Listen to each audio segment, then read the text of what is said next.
అదే RTV app వార్తల్ని క్షణాల్లో చదివే అవకాశం ఉంటుంది. ఒక న్యూస్ పేపర్, ఒక టెలివిజన్ ఛానల్ మీ చేతుల్లో ఎప్పుడూ ఉంటాయి. ప్రభుత్వ స్కూల్లో మధ్యాహ్న భోజనంపై పలు విమర్శలు వస్తున్నాయి. మనం వరుస ఘటనలు కూడా చూస్తున్నాం. సీఎం సొంత జిల్లాలోనే మధ్యాహ్న భోజనం తిని కూడా అస్వస్థకు గురి కావడం జరిగింది. వరుసగా ఈ ఘటనలు చోటు చేసుకోవడం పట్ల కూడా ప్రతిపక్షాలు కూడా విమర్శలు చేస్తున్నాయి. కేవలం విద్యార్థులకు అందించేటువంటి మధ్యాహ్న భోజనాన్ని కూడా నాణ్యతగా అందించలేకపోతున్నారు. విద్యార్థులంతా కూడా ఫుడ్ పాయిజన్ బారిన పడుతున్నటువంటి పరిస్థితిని కూడా తెలుపుతున్నారు. అయితే ఇవాళ ఆర్టీవీ గ్రౌండ్ రిపోర్ట్ లో చూస్తున్నాం మధ్యాహ్న భోజనం ఏ విధంగా ఉంటుంది, పిల్లలు ఏమంటున్నారు, ఆ వండే వారు ఏం చెప్తున్నారో కూడా మనం అడిగి తెలుసుకుందాం. మనం నల్గొండలోని పద్మానగర్లోని ఒక ప్రభుత్వ పాఠశాలలో ఉన్నాం. దాదాపు ఇందులో ఒక 180 మంది వరకు కూడా విద్యార్థినులు ఉంటారు. వారంతా కూడా మధ్యాహ్నం సమయం మనం చూస్తున్నాం. ఇప్పుడు మధ్యాహ్నం 12:30 కావడం జరిగింది. విద్యార్థులంతా కూడా ఆ భోజనం చేస్తున్నటువంటి పరిస్థితి అయితే కనిపిస్తుందని చెప్పవచ్చు. అయితే ప్రధానంగా ముందు నుంచి కూడా వస్తున్నటువంటి ఒక సమస్య ఏదైతే ఉందో కూడా ప్రభుత్వ స్కూల్లో వంట చేయడానికి కూడా ఒక ప్రత్యేకమైనటువంటి రూమ్ కావాలని ఎప్పటి నుంచో కూడా ఆందోళన చేస్తున్నారు, డిమాండ్ చేస్తున్నా కానీ వారికి వంట రూమ్ లేకపోవడం కూడా ఈ ఫుడ్ వండే పరిస్థితిలో కానీ పక్కనే ఉన్నటువంటి కడుక్కునేటువంటి పరిస్థితి కానీ ఏమైనా కలుషితం అయ్యే ప్రమాదం ఉంది. వర్షం వచ్చినా కానీ అదే కొట్టినా కానీ చాలా వరకు ఇబ్బంది పాల్పడుతున్నారని ఎప్పటి నుంచో కూడా చెప్తూ కూడా వస్తున్నటువంటి పరిస్థితి కనిపిస్తుంది. చాలా వరకు స్కూళ్ళలో కూడా వంట రూమ్లు లేనటువంటి పరిస్థితి అయితే కనిపిస్తుంది చెప్పవచ్చు. మరొక విషయం ఏంటంటే వారు అందించేటువంటి భోజనానికి వారికి ఇచ్చేటటువంటి డబ్బులకి పొంతన లేకుండా పోతుంది. ఇప్పుడు పెరిగినటువంటి ధరలు, కూరగాయ ధరలు కానీ కోడిగుడ్డు ధరలు కానీ పెరగడం వల్ల కూడా మేము నాణ్యమైనటువంటి ఇంకా మాకు పిల్లలందరికీ కూడా నాణ్యమైనటువంటి భోజనం అందించాలని ఉన్నా కానీ మాకు రేటు సరిపడక ఇంకా అందించలేకపోతున్నామని కూడా చెప్తున్నటువంటి పరిస్థితి కనిపిస్తుందని చెప్పవచ్చు. ఎందుకంటే సాధారణంగా వీరు ఒక్కో విద్యార్థి కూడా వీరికి అందించేది, ప్రభుత్వం అందించేది ₹6.70. ₹6.70 విద్యార్థులకి ఒక అన్నం, కూర, చారు కూడా అందిస్తారు. అదేవిధంగా ఎగ్గు వారానికి 2 సార్లు ఎగ్గును అందిస్తారు, వారానికి 3 సార్లు ఎగ్గును అందిస్తారు. ఎగ్గుకు అదనంగా ₹5 ఇస్తారు. కానీ ఇప్పుడున్నటువంటి పరిస్థితిలో మార్కెట్లో ఎగ్గు చూసినట్లయితే ₹6.50 వరకు కూడా ఉంది. ₹5 మాకు ఇస్తే ఇంకా అదనంగా ₹1.50 వరకు కూడా పడుతుంది. మేము ఏ విధంగా అందించాలని కూడా చెప్తున్నటువంటి పరిస్థితి కనిపిస్తుంది. ఇప్పటికే చాలా వరకు చూసినట్లయితే ఆ పిల్లల విషయంలో కూడా కాంగ్రెస్ ప్రభుత్వం అధికారంలోకి వచ్చినాక ఆ మెస్ ఛార్జీలు కూడా పెంచినటువంటి పరిస్థితి కనిపిస్తుంది. కానీ ఇక మధ్యాహ్న భోజన విషయంలో కూడా మరింతగా ఎవరైతే ఈ సమభావన సంఘాల వారు ఉన్నారో, ఆ కాంట్రాక్ట్ చేసుకుంటూ వంటలు చేసిన వారు ఉన్నారో, వీరు కొన్ని సంవత్సరాల నుంచి కూడా వంట చేసి పెడుతున్నారు కానీ తమకు సరిపడా అందడం లేదని కూడా చెప్తున్నారు. చెప్పండి అమ్మా, మీకు సరిపోతుందా? ఎంత ఇస్తున్నారు గవర్నమెంట్ నుంచి? సరిపోవట్లేదు. ఎగ్గుకు ₹5 ఇస్తుంది. ఇలా మార్కెట్ ₹7 ఉంది గుడ్డు. ఒక గుడ్డు పెట్టిన రోజు ఒక పిల్లవానికి ₹2 చొప్పున లాస్ అవుతుంది. 200 మంది వస్తే ₹400 అదనంగా మేము చేతి నుంచి పెట్టవలసి వస్తుంది. కాబట్టి ఇప్పుడు కూరగాయలకు కూడా అన్నిటికీ రేట్లు పెరిగినాయి. ఏమిటికి గిట్టుబాటు కావట్లేదు. కాబట్టి మాకు అన్ని రేట్లు పెంచాలని కోరుకుంటున్నాము. మెయిన్ పాయింట్, మాకు వంట వండడానికి సెట్ లేదు. కట్టెలతోటి వండి మాకు కళ్ళల్లో పొగబోయి మేము చాలా ఇబ్బంది పడుతున్నాము. వంటగది మాత్రం మాకు ఖచ్చితంగా ఇవ్వవలసిందిగా కోరుచున్నాము. మనం ఇటీవల కాలంలో చూస్తున్నాం కొంతమంది కూడా మధ్యాహ్న భోజనం తిని కూడా అస్వస్థకు గురవుతున్నారు పిల్లలు. ఎందుకంటే ఈ విధంగా సపరేట్ రూమ్ లేకపోవడం, ఆ పక్కనే ఉన్నటువంటి వాటర్ రుచిపడడం. ఏం చెప్తారు? అన్ని వసతులు సమకూలంగా ఉంటే పిల్లలకి అందరికీ మంచిగా ఆరోగ్యకరమైనవి, పుష్టికరమైన ఆహారం అందించగలుగుతాము. అరకాతొరకలతోటి సెడ్డు లేక వర్షం నీళ్ళు వాడి, ఎండకు దుమ్ము వాడి, ధూళి వాడి అట్లాంటివి కూడా ఏదన్నా విషమించినప్పుడు అదే వంట వాళ్ళ మీద, మళ్ళీ హెడ్ మాస్టర్ సార్ మీద, సార్ని పట్టించుకోవాలి సార్ల మీద, మా మీద ఇది తోచిపుచ్చుతున్నారు. కాబట్టి గవర్నమెంట్ ప్రత్యేకమైన దృష్టి పెట్టి అన్ని వసతులు అన్ని మంచిగా సమకూర్చినట్లయితే మేము కూడా నాణ్యతగా శుభ్రంగా మంచిగా వండగలుగుతున్నాము. 100% కూడా మేము 100% మేము నీట్గా శుభ్రంగా వండుతున్నాము. ముందు రోజులు కూడా అట్లనే ఉండాలి. కాబట్టి మాకు సెడ్ ఒకటి మంచిగా లేదు. ఒక్కో విద్యార్థికి మీకు ఎంత చెల్లిస్తారమ్మా భోజనం పెట్టి? ఒక్క పిల్లవాడికి భోజనం పెట్టితే ₹6.70 చెల్లిస్తుంది. గుడ్డుకు ₹5 చెల్లిస్తుంది. గుడ్డు పెట్టిన రోజు ఇలా మార్కెట్లో ₹7 ఉంది గుడ్డు. కాబట్టి ₹6.70 మరి మీకు ఏ విధంగా వర్కౌట్ అవుతుంది? బియ్యం ఇచ్చి ₹6.70 ఇస్తారు సార్. అది కూడా వర్కౌట్ కావట్లేదు. కాకపోతే పెంచాలని మేము కూడా ధర్నాలు చేస్తున్నాం. బియ్యం వాళ్ళు ఇస్తారు, సన్న బియ్యం ఇస్తారు. కూరగాయలు, ఉప్పు, కారం, నూనె, చింతపండు అన్ని మేమే తెచ్చుకోవాలి. కట్టెలతో సహా అగ్గిపుల్లతో సహా మాది.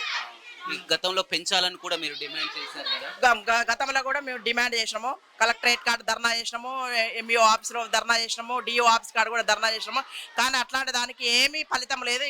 గవర్నమెంట్ కొంచెం కూడా చలనం అనేదే లేదు, చెల్లించలేదు కాబట్టి దీనివల్ల మేము చాలా ఇబ్బంది పడుతున్నాం. మా తోటి కార్మికులు కూడా చాలా బాధపడుతున్నారు. దయచేసి మాకు నాణ్యమైన రేటు కట్టించి మాకు సహకరించవలసి కోరుచున్నాము. గత ఎన్నికల హామీలో ఒక మధ్యాహ్న భోజన కార్మికురాలికి 10,000 రూపాయలు ఇస్తానే సీఎం గారు చెప్పారు. 10,000 రూపాయలు కాదు, 10 రూపాయలు కూడా లేదు. ఇప్పుడు మాకు 3 నెలల బడ్జెట్ బిల్లు రావాలి. లక్షలు తెచ్చి పెడుతున్నాము. బిల్లులు రాకుండా మరి ఏ విధంగా ఉండి అప్పులు తెచ్చి పెడుతున్నాం సార్. అప్పులు తెచ్చి బయట వడ్డీలకు తెచ్చి బ్యాంకుల రుణాలు తీసుకొని బయట వడ్డీలకు తెచ్చి మేము ఈ సంస్థ నడిపిస్తున్నాము. మా పిల్లల కడుపు నింపాలి. ఒక పని ఒప్పుకున్నాము. ఎంతమంది పిల్లలు ఉంటారు? మా అంటే 250 మంది ఉన్నారు సార్. 180, 190, 200 అట్లా వస్తారు. చూడొచ్చు, వారి సమస్యలన్నీ కూడా చెప్తున్నారు. మేము సంవత్సరాల నుంచి కూడా పిల్లలకు వంట చేసి పెడుతున్నాం.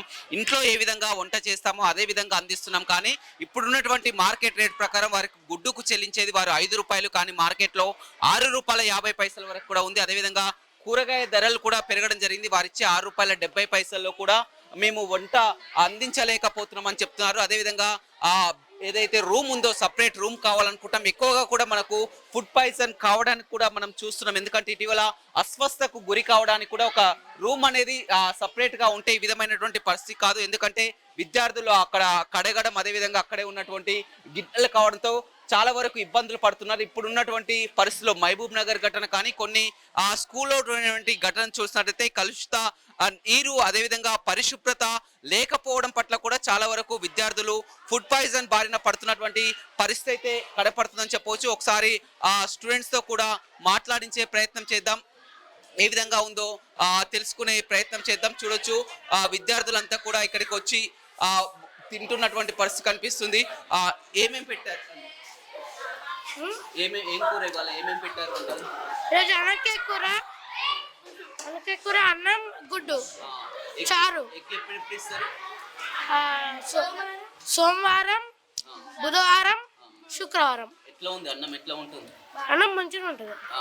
చెప్పండి, ఎట్లా ఉంటుంది రోజు భోజనం? మంచిగా వండుతుంది. ఏమేమి పెడతారు? చారు పెడుతుంది, పప్పు పెడుతుంది, వంకాయ ఆలుగడ్డ గిట్ట పెడుతుంది.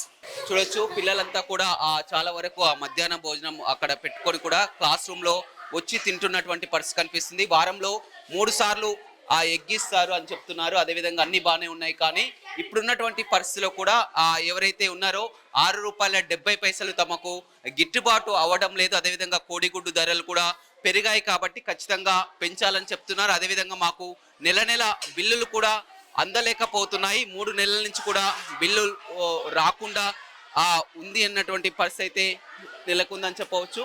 స్కూల్ హెడ్ మాస్టర్ ఉన్నారు, అడిగి తెలుసుకుందాం. చెప్పండి, మొత్తం మీద చూస్తున్నాం అంతా కూడా పరిశుభ్రమైనటువంటి వాతావరణమే కనిపిస్తుంది. కానీ చాలా వరకు ఎందుకంటే వారు చెప్తున్నటువంటి పరిస్థితుల ప్రకారం ఏ విధంగా ఉంటుంది ప్రతిరోజు ఇక్కడ? ప్రతిరోజు మేము ముందు రోజే వాళ్ళు బియ్యాన్ని మొత్తం చెరిగి నీట్గా తయారు చేపిస్తాం. నెక్స్ట్ డే రాగానే వెజిటబుల్స్ కానీ అందులో వాడేటువంటి వంట సామాగ్రి అన్నీ కూడా క్లీన్ చేయించి నీట్గానే సప్లై చేస్తాం. కాకపోతే మా దగ్గర ఉన్న ఒక చిన్న ప్రాబ్లం ఏంటి అంటే వంట షెడ్ లేదు. దీనికి కారణం ఏంటి అంటే ఇక్కడ ప్లేస్ లేదు. మాకు ముఖ్యంగా పాఠశాలకు కన్వీనియంట్గా అవసరమైనటువంటి ప్లేస్ లేదు కాబట్టి అక్కడ షెడ్ నిర్మాణానికి నిధులు వచ్చి కూడా వెనక్కి పోవడం జరుగుతుంది. ఆ షెడ్ నిర్మాణం ఎంతమంది ఉంటారు? స్టూడెంట్స్ వచ్చేసి 255 మంది మా దగ్గర స్టూడెంట్స్. డైలీ ఒక 210-220 మంది అటెండెన్స్ అవుతుంది. ఇటీవల మనం చూస్తున్నాం, ఎందుకంటే మహబూబ్ నగర్ చాలా వరకు ఫుడ్ పాయిజన్ అయినటువంటి పరిస్థితులు, ఎందుకంటే విద్యార్థుల అస్వస్థ గురి కావడం, కలుషితమైనటువంటి నీరు కానీ ఇలాంటి నీట్నెస్ ఏ విధంగా పాటిస్తారు? మేము బోర్ వాటర్ని యూజ్ చేస్తాము, ప్లస్ ట్యాప్ వాటర్ కూడా వస్తుంది మాకు. ఈ ట్యాప్ వాటర్ని డైరెక్ట్గా మేము ట్యాంక్లోకి ఎక్కించి డ్రింకింగ్ వాటర్గా యూజ్ చేస్తాము. రైస్ కడగడానికి కానీ వండడానికి కానీ డైరెక్ట్ బోర్ వేసి బోర్ నుంచి డైరెక్ట్ వాడతాము. వంట మాత్రం పరిశుభ్రంగానే యూజ్ చేస్తున్నాము. రైట్, చూడొచ్చు, మొత్తం మీద అయితే అంతా వండే కార్యక్రమం కానీ విద్యార్థులకు పెట్టే కార్యక్రమం కానీ చాలా నీట్గా ఉన్నప్పటికీ కూడా ఎక్కడైనా కాస్త ఈ మధ్య కాలంలో ఎక్కడైనా ఫుడ్ పాయిజన్లు అయినా కానీ ఏదైనా జరుగుతుందన్నా కానీ కేవలం ఒక వాటర్, అదేవిధంగా ప్రత్యేకమైనటువంటి రూమ్ లేకపోవడమే కారణం అని చెప్పవచ్చు. ఎందుకంటే వారు వండేటువంటి వంట పక్కనే విద్యార్థులు కడుక్కోవడం, అక్కడే కడుక్కోవడం, ఇలాంటి పరిస్థితులతో కూడా ఏదైనా ఈ విధంగా ఎప్పుడైనా జరిగితే ఫుడ్ పాయిజన్ కావడానికి ప్రధానమైనటువంటి కారణాలని చెప్పవచ్చు. ఇక నాణ్యత విషయాల్లో కూడా వారికి అందించేటువంటి ₹6.70 సరిపోవడం లేదు, పెంచాలని చెప్తున్నారు. ఏదేమైనప్పటికీ కూడా ఈ ఘటనపై కూడా ప్రభుత్వం స్పందించాల్సి ఉంటుంది. ఎందుకంటే పేద విద్యార్థులంతా కూడా వీరంతా మధ్యాహ్న భోజనం ఇక్కడే చేస్తారు కాబట్టి వందలాది మంది విద్యార్థులు, వేలాది మంది విద్యార్థులు కూడా అంతా పేద విద్యార్థులంతా కూడా మధ్యాహ్న భోజనం ఇంట్లో ఏ విధంగా ఉంటుందో ఆ విధంగా చేస్తున్నారు. కానీ చిన్నటువంటి రీజన్స్ తో కూడా ఎప్పుడైనా కలుషిత నీరు కానీ ఆ వంట వండే క్రమంలో వాడేటువంటి నీరు కానీ బోర్ వాటర్ కానీ ఏమైనా పరిస్థితుల వల్ల కూడా చాలా వరకు ఉంటాయి. వీటిపై జాగ్రత్త వహించాలి. అదేవిధంగా నాణ్యత ప్రమాణాల కోసం వారికి అందించేటువంటి ఏదైతే ఛార్జీ ఉంటుందో అదనంగా కేటాయించాలి. ఇప్పుడు మార్కెట్ రేట్ ప్రకారం కూడా తమకు గిట్టుబాటు కావడం లేదు. కనీసం మాకు పెంచితే ఇంకా పిల్లలకు నాణ్యమైనటువంటి భోజనాన్ని అందిస్తామని కూడా వంట చేసేవారు చెప్తున్నారు. వరుసగా జరుగుతున్నటువంటి ఘటనలపై మాత్రం మధ్యాహ్న భోజనం విషయంలో విమర్శలు అయితే వస్తున్నటువంటి పరిస్థితి కనిపిస్తుంది. కృష్ణతో రమేష్, RTV, నల్గొండ. మరిన్ని వీడియోస్ కోసం ఛానల్ ని సబ్స్క్రైబ్ చేయండి. లేటెస్ట్ అప్డేట్స్ కోసం వాట్సాప్ ఛానల్ ని ఫాలో అవ్వండి. అండ్ లింక్ డిస్క్రిప్షన్ లో ఉంది.